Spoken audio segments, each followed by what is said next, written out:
Flamanville dans la Manche. C'est ici qu'EDF construit une nouvelle unité de production d'électricité d'une puissance de 1650 MW à partir d'énergie nucléaire.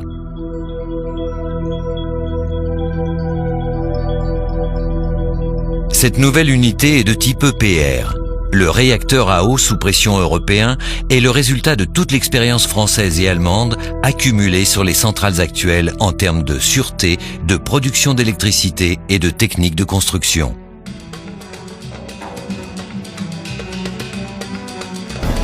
L'EPR vient s'ajouter aux 2 unités déjà en service sur le site. Il est le précurseur des unités qui pourraient remplacer le moment venu les centrales existantes.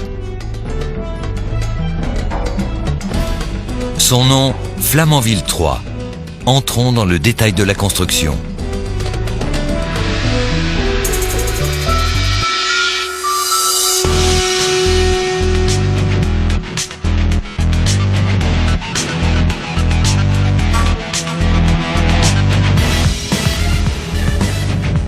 Le site de Flamanville ayant été prévu initialement pour recevoir 4 unités, les adaptations sont donc limitées à des déplacements de terrain à l'intérieur du site.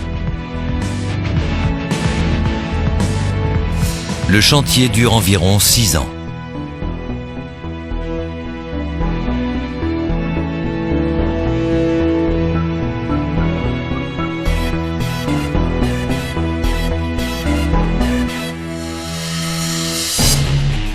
Sur l'épaisse dalle des bâtiments nucléaires, on pose la structure qui supporte le réacteur, cœur de la fission de l'uranium.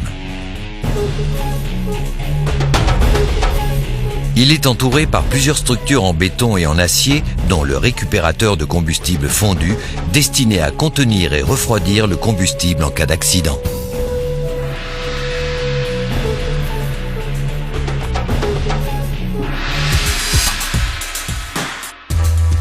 Il faut également creuser, à l'aide d'un tunnelier, une galerie de plusieurs centaines de mètres de long sous la mer.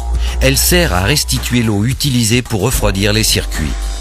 L'ouvrage se termine par un diffuseur afin de minimiser l'impact sur les fonds marins. Ici, tout est conçu pour créer un véritable confinement au service de la sûreté.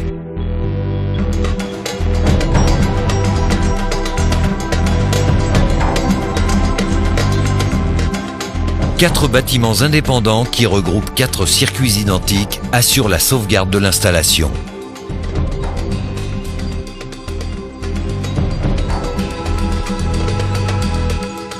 La mise en place du dôme marque la phase finale de la construction du bâtiment du réacteur.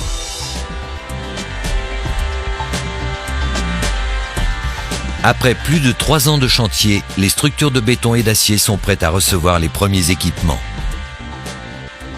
On commence par le cœur de l'installation, le réacteur. Plus de 500 tonnes, près de 6 mètres de diamètre, 14 jours de mise en place. La qualité des 250 mm de ces parois d'acier fait l'objet d'un contrôle extrêmement rigoureux, et ce, depuis l'aciérie jusqu'à sa mise en service dans la centrale. Autres composants principaux, les générateurs de vapeur. Au nombre de 4, ils assurent grâce à leurs milliers de tubes la transmission de chaleur entre les circuits d'eau du réacteur et les circuits vapeur de la turbine.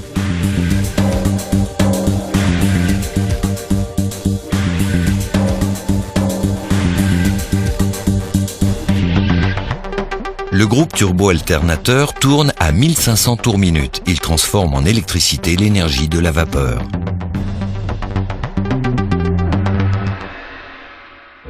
Moment important, la mise en eau de la station de pompage. L'eau, pompée dans le canal, refroidit la vapeur en sortie de turbine, puis est rejetée à 700 mètres au large, 12 degrés plus chaude. La construction s'achève par la mise en place de la seconde enceinte de confinement en béton qui double la protection des éléments principaux de l'installation. Après 5 ans, Flamanville 3 a son allure presque définitive. Il est temps de l'approvisionner en uranium. Le combustible arrive par conteneur de 2 assemblages. Il a alors une faible radioactivité, mais sa manutention est néanmoins très précise. Les assemblages sont d'abord stockés dans le bâtiment combustible. Ils sont ensuite transférés un par un vers la piscine du réacteur par un système télécommandé pour être chargés dans le réacteur. 241 assemblages de combustible sont ainsi mis en place. Arrive l'opération de fermeture du réacteur. L'eau de la piscine est transférée, le couvercle est mis en place et solidement boulonné pour tenir à 155 fois la pression atmosphérique. Place au dernier test et à la montée en puissance. Elle est très progressive, ponctuée d'étapes de vérification et de mesures continues. La montée des barres de contrôle et la dilution des produits absorbeurs de neutrons contenus dans l'eau du réacteur enclenchent la réaction nucléaire. C'est la divergence. L'eau du circuit primaire se réchauffe en circulant dans le réacteur. Sa chaleur est transmise au circuit secondaire par les 4 générateurs de vapeur. Le but est de transporter l'énergie produite par le réacteur vers le turbo-alternateur sans contact direct entre les différents circuits.